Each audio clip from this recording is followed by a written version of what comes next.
আসসালামু আলাইকুম সম্মানিত ভিউয়ার্স, আজকের এই ভিডিওটা একটা মোস্ট ইম্পর্টেন্ট ভিডিও হতে চলেছে।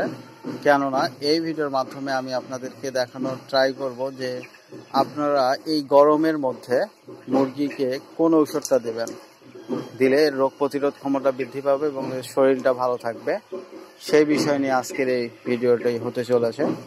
আজকে আমরা দেখাবো এই মুরগিগুলাকে অবশ্যই আপনারা দুপুরবেলা লাইসোভিট এইটা দিতে পারেন।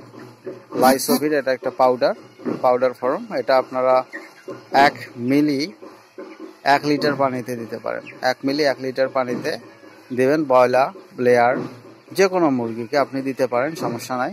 1 মিলি 1 লিটার পানিতে দেবেন ইনশাল্লাহ।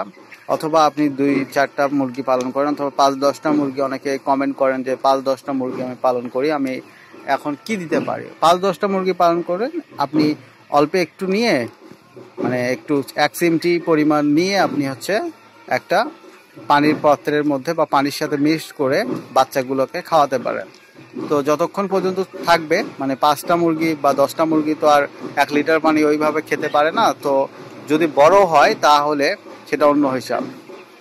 সো আপনারা অবশ্যই মুরগিকে এই অতি গরমে অবশ্যই সাবধানতা অবলম্বন করবেন। অতি গরমের মুরগিগুলোকে অবশ্যই আপনারা এই লাইসোভিট বা ভিটামিন জাতীয় কোনো ঔষধ দিতে পারেন। অবশ্যই মুরগিগুলোকে লাইসোভিট দিবেন অথবা ভিটামিন সি জাতীয় ঔষধ দিতে পারেন। তাহলে মুরগিগুলোর রোগ প্রতিরোধ ক্ষমতা বৃদ্ধি পাবে এবং মুরগিগুলো আলহামদুলিল্লাহ ভালো থাকবে। ধন্যবাদ। দেখা হচ্ছে নেক্সট কোনো ভিডিওতে। আল্লাহ হাফেজ।